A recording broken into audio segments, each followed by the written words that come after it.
اللہ تبارک و تعالی اپنے بندوں کو پکار کر کے اپنے بندوں کے لیے اعلان کر کے فرماتا ہے قل یا عبادی الذین اسرفوا علی انفسہم، او میرے بندوں، او میری بندیوں، او نوجوانوں، او میرے بزرگوں، آ جاؤ میری رحمت کی طرف۔ اور یہ بہت قیمتی آیت ہے، اور اتنی قیمتی آیت ہے کہ جب اللہ کے نبی صلی اللہ علیہ وسلم مدینۃ المنورہ میں دین اسلام کی تبلیغ کرنے لگے، نئے نئے لوگوں کو اسلام کی دعوت دینے لگے، ان کو بت پرستی سے نکال کر ایک اللہ کی، ایک توحید کی دعوت دینے لگے، تو جب نئے آدمی کوئی اسلام میں داخل ہوتا ہے تو اس کے دل میں طرح طرح کے سوالات آتے ہیں، کیونکہ اسلام سے پہلے ان کی زندگیوں میں شراب نوشی، زناکاری، ڈکیتی، جوا، یہ سارے گناہ جتنے دنیا میں پائے جا رہے تھے، ان تمام گناہ ان آدمیوں کے دل میں موجود تھا اور وہ لوگ سب گناہ کرتے تھے۔ تو جب نئے نئے صحابہ اسلام میں داخل ہوئے تو ان کے دل میں یہ خدشہ پیدا ہوا کہ ہم جو اتنے بڑے گنہگار ہیں، ہم نے اپنے ہاتھوں کے ذریعے سے اپنی بچیوں کو زندہ درگور کیا ہے، ہم نے اپنے بیواؤں کو اپنے چیتے کے سامنے جلایا ہے، ہم نے جو شراب پیا، زنا کیا، چوری کی، ڈکیتی کی، یہ سارے گناہ ہمارے اوپر ہیں، اگر ہم اسلام لے کر آئیں گے تو یہ گناہ کیا ہمارے معاف ہوں گے یا یوں ہی ہمارے یہ گناہ باقی رہ جائیں گے؟ تو یہ تمام گناہوں کی تفصیلات لے کر بہت سارے لوگ اللہ کے نبی کی خدمت میں تشریف لائے، اور یہ روایت حضرت ابن عباس رضی اللہ تعالی عنہ اس کے راوی ہے، اس کی روایت کرتے ہیں کہ اللہ کے نبی مسجد نبوی میں بیٹھے ہوئے اور بہت سارے لوگ مل کر کے اللہ کے نبی کے پاس آ کر کے سوال کیے کہ اللہ کے نبی، آپ جس دین کی دعوت دے رہے ہیں، جس کلمے کی دعوت دے رہے ہیں، یقیناً آپ اللہ کے سچے نبی ہیں، یقیناً اللہ کے آپ بھیجے ہوئے برگزیدہ پیغمبر ہیں، لیکن ہم اپنی دل کی تسلی کے لیے کچھ سوالات آپ سے کرنا چاہتے ہیں کہ اللہ کے نبی، ہم جو اتنے گنہگار ہیں، اتنے سیاکار ہیں، کیا جب ہم ایمان کے اندر داخل ہو جائیں گے تو یہ ہمارے یہ سارے گناہ معاف ہوں گے یا یوں ہی برقرار رہ جائیں گے؟ تو اللہ کے نبی صلی اللہ علیہ وسلم کی اس بات کی تصدیق کے لیے قرآن کی دوسری آیت اس کا اعلان کرواتا ہے۔ اللہ تبارک و تعالیٰ فرماتا ہے، اپنے کلام میں انسانوں کو تسلی دیتا ہے کہ اے لوگو، تم دنیا میں جتنے گناہ کر لو، چاہے تمہارے گناہ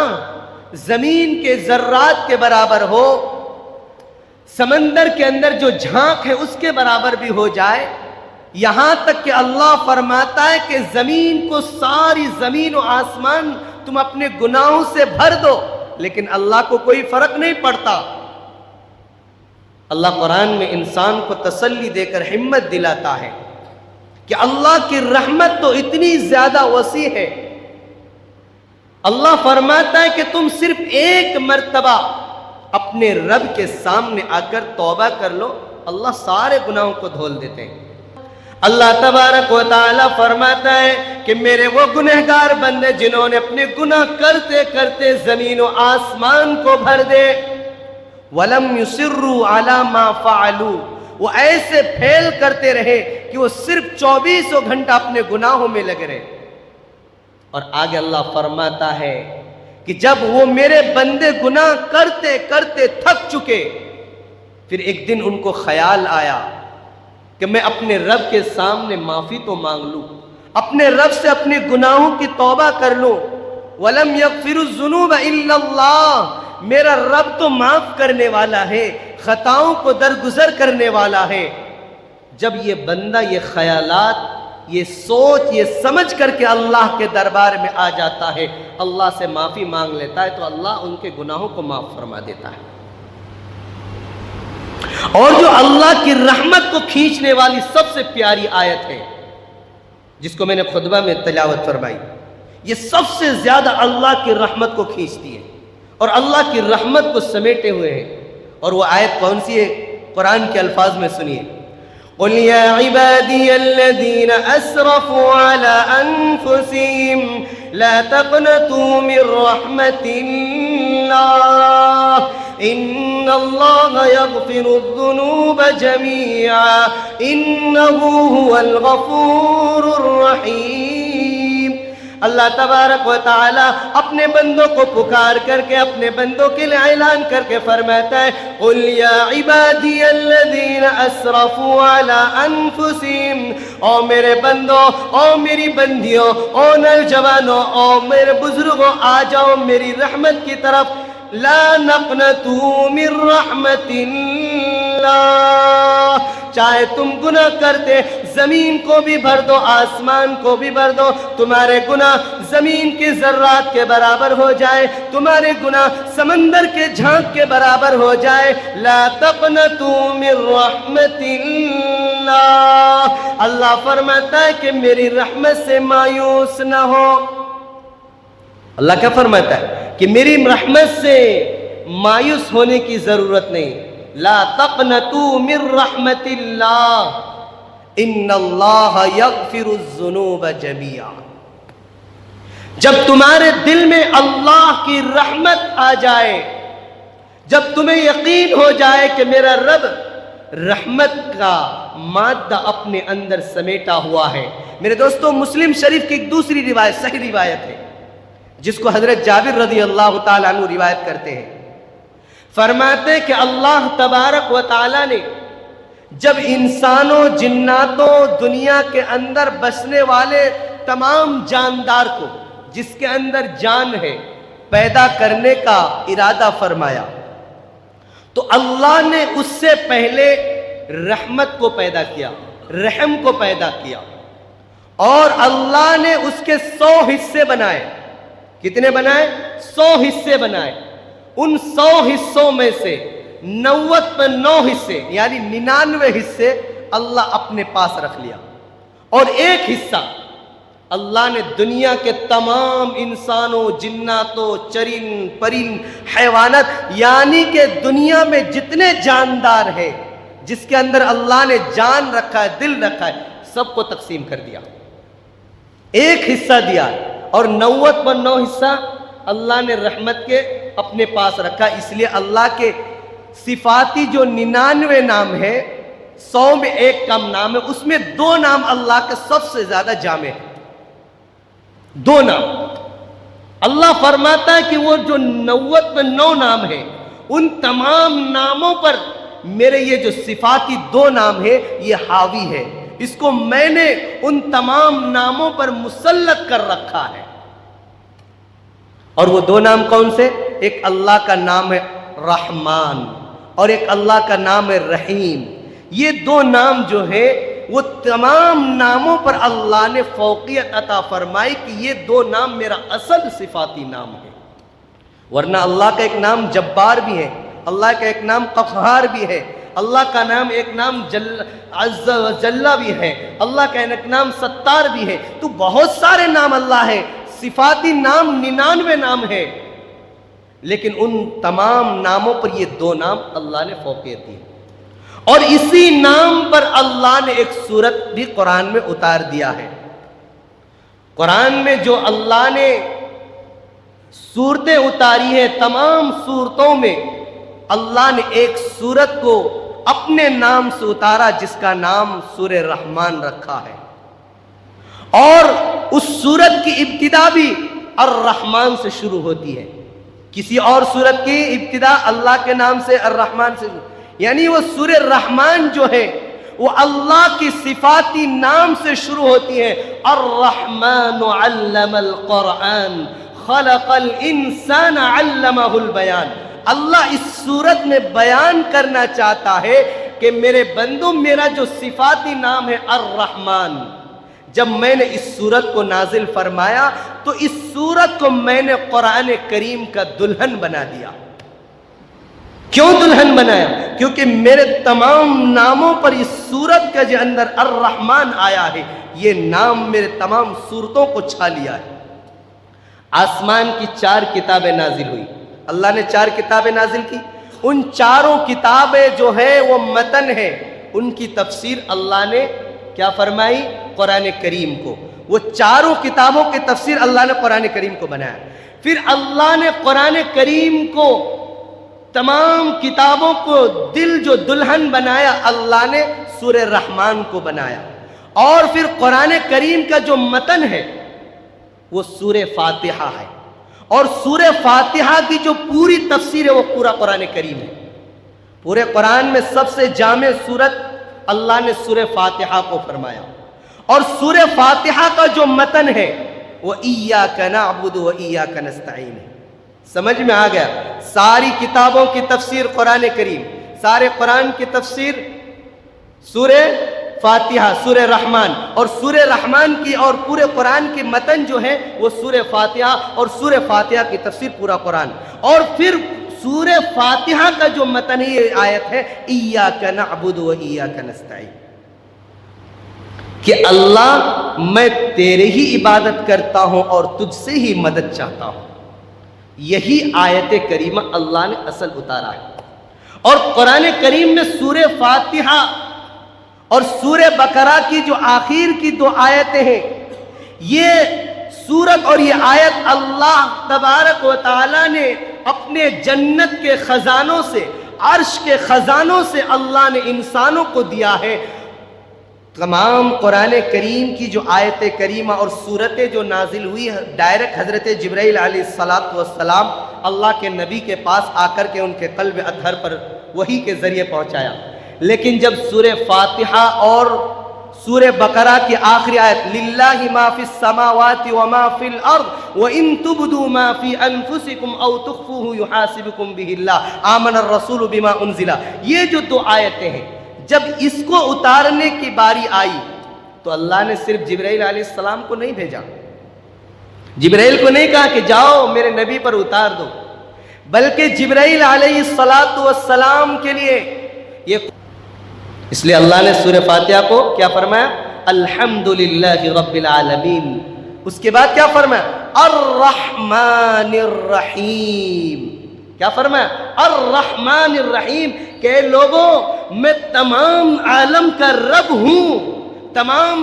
عالم کا بادشاہ ہوں، تمام عالم کا حاکم ہوں، تمام بادشاہوں کا بادشاہ ہوں، لیکن میں وہ دنیا کے بادشاہوں کی طرح بادشاہ نہیں ہوں جو 2 اپنی رعایا پر، اپنے لوگوں پر ظلم و زیادتی کرتے ہیں۔ الحمدللہ رب العالمین، تمام تعریفیں اسی رب العالمین کے لیے جو ساری کائنات کا، ساری جہان کا بادشاہ ہے۔ اس کے بعد اللہ نے یہ آیت اتار کر کے بتا دیا کہ دنیا کے تمام بادشاہ ایک طرف،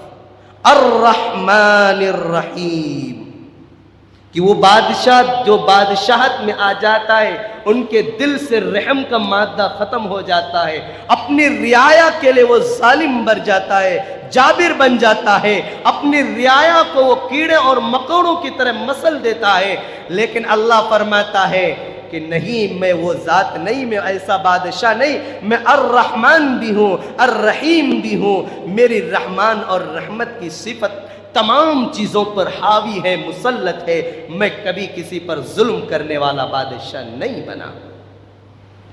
تو اللہ تبارک و تعالی اپنے بندوں پر بہت زیادہ رحم کرتا ہے، بہت زیادہ اپنے بندوں سے محبت کرتا ہے۔ اس لیے اللہ اس آیت میں فرماتا ہے قُلْ يَا عِبَادِيَ الَّذِينَ أَسْرَفُوا عَلَىٰ أَنفُسِهِمْ لَا تَقْنَطُوا مِنْ رَحْمَةِ اللَّهِ إِنَّ اللَّهَ يَغْفِرُ الذُّنُوبَ جَمِيعًا إِنَّهُ هُوَ الْغَفُورُ الرَّحِيمُ۔ او اللہ کے بندو، او مردوں، او عورتوں کی جماعتوں، آ جاؤ اللہ کی رحمت کی طرف آ جاؤ، اللہ کی رحمت سے نہ امید نہ ہو، چاہے تم گناہ جتنے کر لیے ہو لیکن اللہ سے توبہ کر لو، استغفار کر لو۔ کیا ہوتا ہے کہ ہم جب گناہ کرتے ہیں تو ہمیں دل میں خیال آتا ہے کہ شاید اللہ ہمیں معاف کرے گا کہ نہیں، اللہ ہمارے گناہوں کی بخشش کرے گا کہ نہیں، تو اللہ اس آیت میں فرما دیتا ہے انہو هو الغفور الرحیم، کہ اللہ تو سب سے زیادہ معاف کرنے والا، مغفرت کرنے والا۔ جب تم نے یہ کہہ دیا ایاک نعبد و ایاک نستعین، کہ اللہ ہم تیری ہی عبادت کرتے ہیں اور تجھ سے ہی مدد چاہتے ہیں، ہمارا دوسرا کوئی پروردگار نہیں، دوسرا کوئی مددگار نہیں، یا اللہ تو ہی ہمارا مددگار ہے، تو ہی ہماری نگہبانی کرنے والا ہے، تو ہی ہمیں سیدھا راستہ دکھلانے والا ہے، تیرے علاوہ اس دنیا میں کوئی نہیں ہے جو ہمیں ظلمت سے نکال کر، اندھیروں سے نکال کر روشنی کی طرف پہنچا دے۔ تے اللہ آگے جو تو نے فرمایا صراط المستقیم صراط الذین انعمت علیہم، اے اللہ ہمیں سیدھا راستہ دکھلا دے اور ان لوگوں کا راستہ دکھلا دے جس پر تو نے اپنا انعام کیا، اپنا فضل فرمایا۔ یہ سورہ فاتحہ بڑی قیمتی سورت ہے، بڑی جامع سورت ہے۔ آپ کو ایک چیز بتاتا ہوں کہ اگر آپ کو کوئی پریشانی ہو، کوئی تکلیف ہو، پیٹ میں درد ہو، کئی گھبراہٹ ہو، تو اس سورہ فاتحہ کو شروع میں 3 مرتبہ درود شریف پڑھ کر، اخیر میں 3 مرتبہ، اور 7 مرتبہ اس سورہ فاتحہ کو پڑھ کر کے ایک گلاس پانی میں 3 مرتبہ پھونک مار کر کے اس کو پی لیجئے، انشاءاللہ چند منٹوں میں آپ کی تکلیف ختم ہو جائے گی، کیونکہ اس سورت کا نام اللہ نے سورۃ الشفا بھی رکھا ہے۔ سورہ فاتحہ کا ایک نام سورۃ الشفا، ام القرآن، ان کے بہت سارے نام ہیں سورہ فاتحہ کے، تو ایک نام ان میں سے سورۃ الشفا ہے۔ تو اس لیے اگر گھر میں کوئی پریشانی ہو تو اس سورہ فاتحہ کو یاد کر لو، 3 مرتبہ درود شریف پڑھ کر کے 7 مرتبہ اس سورت کو پڑھ کر کے اللہ پر یقین کر کے اس گلاس میں پھونک مار کر کے پی لو، انشاءاللہ اللہ آپ کو شفا دے گا۔ اور یہ میں کیوں بتا رہا ہوں؟ ایک مرتبہ صحابہ کی ایک جماعت جنگل میں گئی، اس میں ایک صحابی ہے جن کا نام حضرت عبداللہ رضی اللہ تعالی عنہ ہے۔ جنگل میں گئے اور ایک آدمی کو بہت بے چینی ہوئی، گھبراہٹ سی ہوئی، اور ایک آدمی کو کسی زہریلے کیڑے نے ڈنک مار لیا، تکلیف بہت زیادہ، اب جنگل میں کوئی حکیم نہیں، کوئی ڈاکٹر نہیں۔ تو اس صحابی کے ذہن میں ایک بات آئی کہ اللہ کے نبی کی زبان سے ہم نے سورۃ الفاتحہ کے بارے میں سنا تھا کہ یہ سورۃ الشفا ہے، تو چلو اسی آیت کو پڑھ کر کے ہم کہیں دم کر دیتے ہیں، شاید اللہ کی شفا مل جائے۔ تو اس صحابی نے اس سورہ فاتحہ کو 7 مرتبہ پڑھ کر کے اس صحابی پر جو دم کیا، وہ زہریلے کیڑے جو ان کو کاٹے تھے، اس سورت کی برکت سے اللہ نے اس کے زہر کے اثر کو ختم کیا، اور جو آدمی جو دوسرا تھا ان کو گھبراہٹ سی ہو رہی، اللہ نے ان کو تسلی دے دی۔ اور یہ واقعہ جب وہ مدینہ میں آئے، اللہ کے نبی کو بیان کیا، تو اللہ کے نبی نے فرمایا کہ تم نے بہت اچھا کام کیا، کیونکہ اللہ نے پورا قرآن نے شفا کے لیے بیان کیا۔ وَنُنَزِّلُ مِنَ الْقُرْآنِ مَا هُوَ شِفَاءٌ وَرَحْمَةٌ لِّلْمُؤْمِنِينَ۔ اللہ سورہ بنی اسرائیل میں فرماتا ہے کہ اللہ نے قرآن کریم کو انسانوں کی شفا کے لیے، انسانوں کی ہدایت کے لیے، انسانوں کی رہنمائی کے لیے اتارا ہے، بشرطے کہ انسان قرآن کو نہ سمجھے۔ سورہ بنی اسرائیل میں ہے کہ نہیں؟ اس قرآن 15 پارہ اٹھائیے، آپ پڑھیے، وَنُنَزِّلُ مِنَ الْقُرْآنِ مَا هُوَ شِفَاءٌ وَرَحْمَةٌ لِّلْمُؤْمِنِينَ۔ اللہ قرآن میں اس آیت کو نازل فرما دیا ہے، اور اللہ دوسری جگہ فرماتا ہے وَإِذَا مَرِضْتُ فَهُوَ يَشْفِينِ، کہ اللہ فرماتا ہے جب کوئی آدمی بیمار ہوتا ہے تو اس کو شفا دینے والی ذات میں ہی ہوں، دواؤں میں شفا نہیں ہے، اس دوا میں اگر جو شفا ملتی ہے وہ اللہ کی طرف سے ملتی ہے۔ تو اس لیے ہمارا یقین اللہ کی طرف ہونا چاہیے۔ تو اللہ کی رحمت انسانوں کی طرف بہت زیادہ وسیع ہے۔ ایک آدمی، اللہ کے نبی صلی اللہ علیہ وسلم کی ایک حدیث مبارکہ ہے، قیامت کا دن حشر کا میدان قائم ہوگا، اللہ تبارک و تعالیٰ 2 گنہگار بندوں کو لائیں گے اور ان کے خلاف فیصلہ کر دیا جائے گا اللہ کی طرف سے کہ جاؤ اے فرشتوں، اس دونوں کو پکڑو اور گھسیٹتا ہوا جہنم میں پھینک دو۔ یہ فیصلہ ہو جائے گا کہ ان دونوں بندوں کو جہنم میں ڈال دو، کیونکہ ان کے گناہ اتنے زیادہ ہو چکے ہیں کہ ان کے نامہ اعمال میں نیکیوں کا کوئی نام و نشان نہیں، صرف گناہ بھرے پڑے ہیں، اس لیے اس کے لیے میں فیصلہ کرتا ہوں اس کو جہنم میں پھینک دو۔ اعلان ہوتا ہے تو ان میں ایک بندہ جو ہوتا ہے، جو ہی اللہ یہ کہتا ہے ان کو جہنم میں ڈال دو، فرشتے ابھی ان کو پکڑنے کے لیے جا رہے ہیں زنجیروں کو لے کر، اس سے پہلے یہ بندہ دوڑتا ہوا بھاگتا ہوا جہنم کی طرف جا رہا ہوگا، بہت تیزی کے ساتھ جہنم کی طرف بھاگتا ہے۔ اور دوسرا بندہ وہ تھوڑی دیر جاتا ہے، پھر پیچھے پلٹ کر کے دیکھتا ہے، پھر جاتا ہے، پھر پیچھے پلٹ کر کے دیکھتا ہے۔ تو اللہ تبارک و تعالیٰ یہ دونوں منظر کو دیکھتا ہے، یہ صحیح حدیث کی روایت ہے۔ اللہ ان دونوں کے اس ادا کو دیکھ کر مسکرا رہے ہیں کہ دیکھو میں نے جہنم کا فیصلہ کیا، ایک تو تیزی کی طرح جہنم کی طرف بھاگ رہا ہے اور ایک جا رہا ہے پھر پلٹ پلٹ کر کے دیکھ رہا ہے۔ فرشتوں کو حکم دیتا ہے، جب جہنم کے دروازے پر قریب پہنچ جاتا ہے تو اللہ فرشتوں کو حکم کرتا ہے کہ دونوں بندوں کو میرے پاس لے کر آؤ۔ تو فرشتے دونوں کو لے کر آتے ہیں۔ اللہ پوچھتا ہے بھائی جب جہنم کے بارے میں کسی کے لیے فیصلہ ہو جاتا ہے تو اس کا خون بھی خشک ہو جاتا ہے، آنکھ کے آنسو بھی خشک ہو کر کے خون نکلنے لگتا ہے، تم نے اتنی جلدی کیوں کی جہنم میں جانے کے لیے؟ تم بھاگتے ہو کیوں جا رہے تھے جہنم سے؟ تو اس پہلے بندے نے جواب دیا کہ اللہ میں جہنم کی طرح اس لیے آپ کے حکم کو سنتے ہی بھاگ رہا تھا۔ دنیا میں آپ نے بہت حکم دیے، آپ کے نبیوں نے ہمیں سمجھایا، علماء نے سمجھایا، لیکن کبھی میں نے آپ کے حکم کو مانا نہیں، ہمیشہ آپ کے حکم کو توڑتا رہا۔ لیکن میں سوچا کہ آج میرا رب ایک آخری حکم دیتا ہے، اس کے بعد کوئی حکم نازل نہیں ہوگا، یہ آخری فیصلہ ہے۔ سوچا کہ دنیا میں میں نے تو بہت زیادہ نافرمانی کی، آج تو کم سے کم ایک آخری میرے رب کا حکم آیا، اس کو مان لوں، شاید آج میں اپنے رب کا حکم ماننے والا بن جاؤں۔ اس لیے میں آپ کے حکم کو مانتے ہی تیزی کے ساتھ جہنم میں گرنے کے لیے میں دوڑ رہا تھا۔ تو اللہ فرماتا اچھا میرے بندہ، تجھے میرے حکم کی اتنے پرواہ ہے، تو جانتا ہے کہ میں ایک رب ہوں، میں معاف کرنے والا ہوں، میں بخشش کرنے والا ہوں، میرا ایک رحمان نام ہے، میرا ایک رحیم نام ہے کہ اللہ میں نے تمام عمر آپ کی نافرمانی کی، لیکن آج میں نافرمانی نہیں کرنا چاہتا، اس لیے آپ کے حکم کو مانتے ہی جہنم میں کودنا چاہ رہا تھا۔ کہا کہ میرا بندہ اگر تو میرے حکم کو ماننے کے لیے تو فوراً جہنم کی طرف دوڑ پڑا، اے میرا بندہ میری رحمت، میری دریائے رحمت اور مغفرت جوش میں آ گئی، اے میرا بندہ جا، تیری یہ ادا مجھے اتنی پسند آئی، اب تو جہنم میں نہیں سیدھا جنت میں چلا جا۔ اللہ بہانہ ڈھونڈتا ہے۔ اور دوسرا بندہ جو پلٹ پلٹ کر کے اللہ کی طرف دیکھ رہا تھا، فرمایا تو کیوں دیکھ رہا تھا بھائی؟ جبکہ دونوں کے لیے فیصلہ ہوا تھا کہ جہنم میں جائے گا۔ کہا کہ میں پلٹ کر کے اس لیے دیکھ رہا تھا کہ اللہ نے جو 100 رحم کو پیدا کیا تھا 99% اپنے پاس رکھا ہے، تو میں دیکھ رہا تھا کہ اللہ کی رحمت کب میرے قریب آتی ہے، کیونکہ میں نے دنیا میں اپنے ماں کو، اپنے والدین کو دیکھا ہے کہ جبکہ آپ نے ان کو ایک ہی حصہ دیا ہے کہ کہیں اگر ہم گرنے کے لیے جا رہے تھے تو میرے باپ آ کر کے ہاتھ سنبھال لیتا تھا، میری ماں آ کر کے پیچھے سے مجھے سنبھال لیتی تھی۔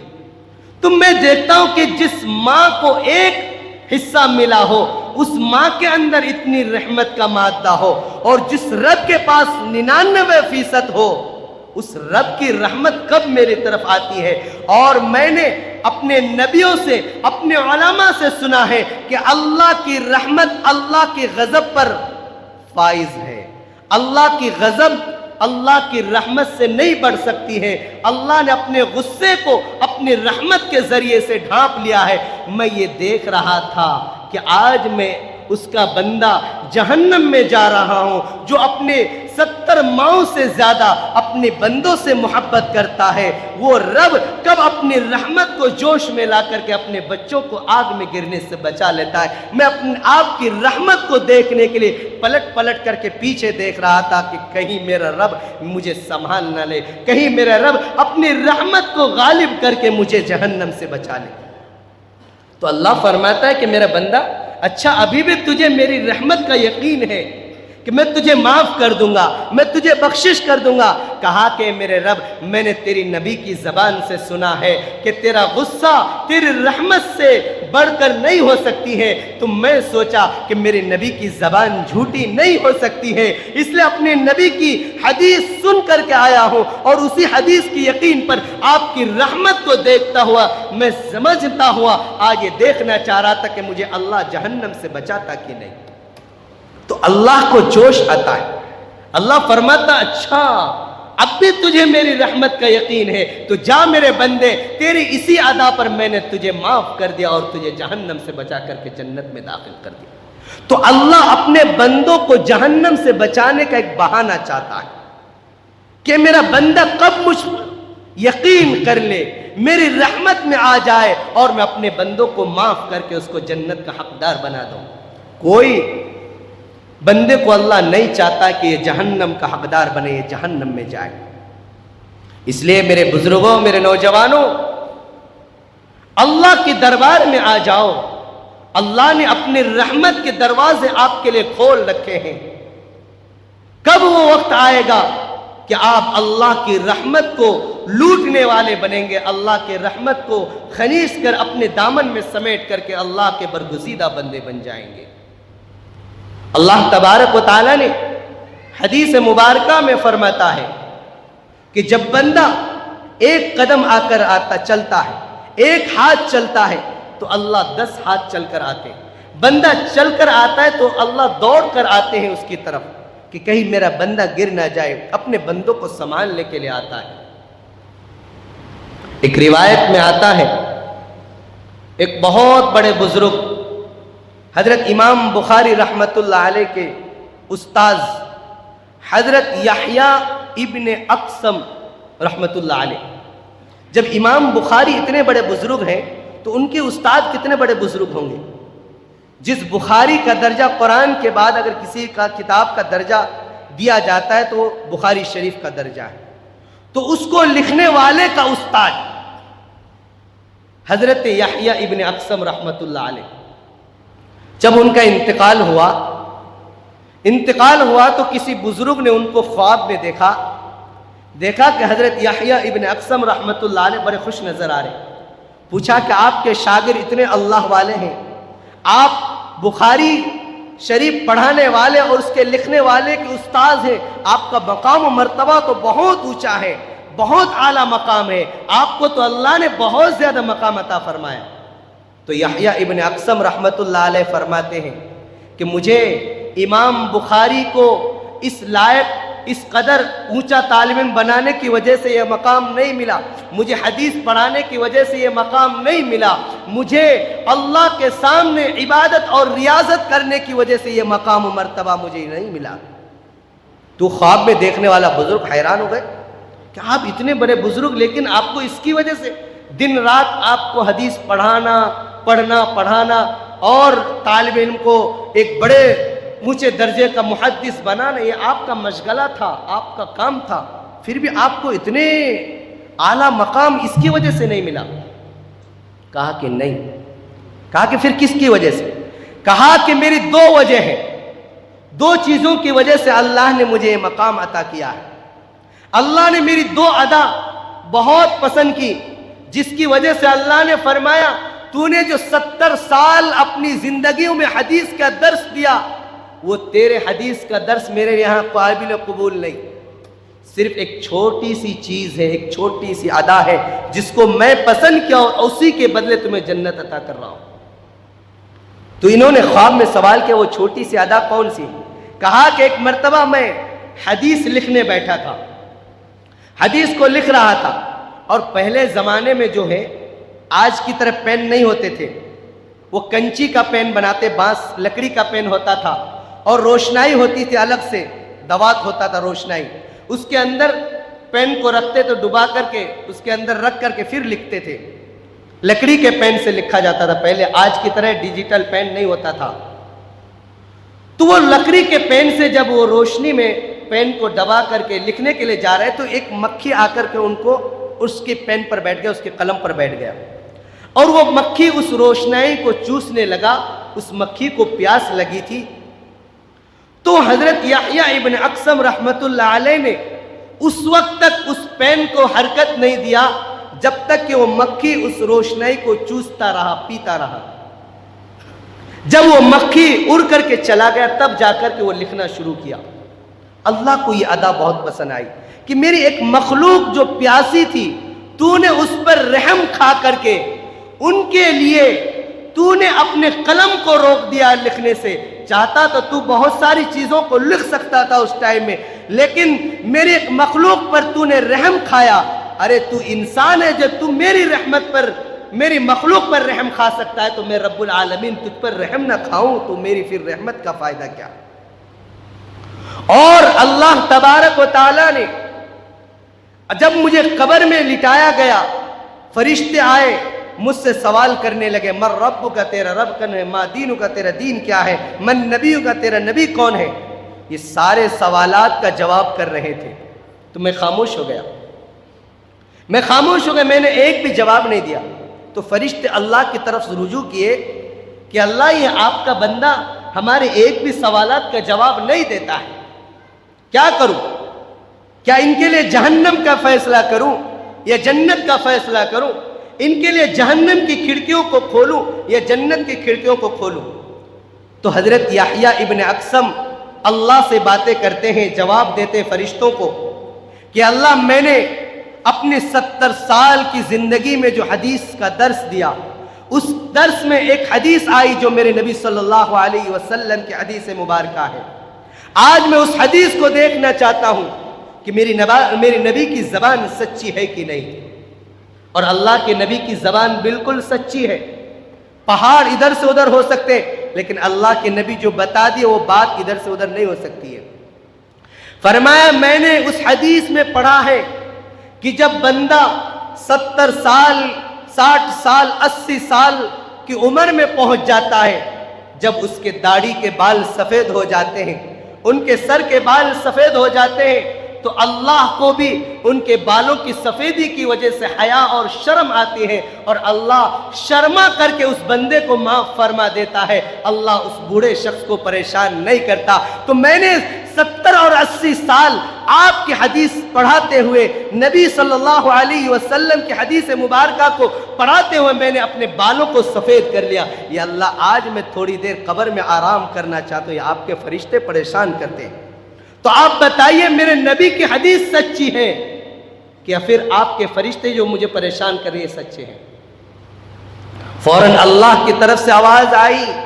کہ اے یحییٰ میرے نبی کی حدیث بھی سچی ہے اور یہ فرشتے بھی سچے ہیں، جا تیری اسی ادا پر اور اس مکھی کے ادا پر میں نے تیرے سارے گناہوں کو معاف کر کے تُنہیں جنت کے اعلیٰ درجوں پر میں نے پہنچا دیا۔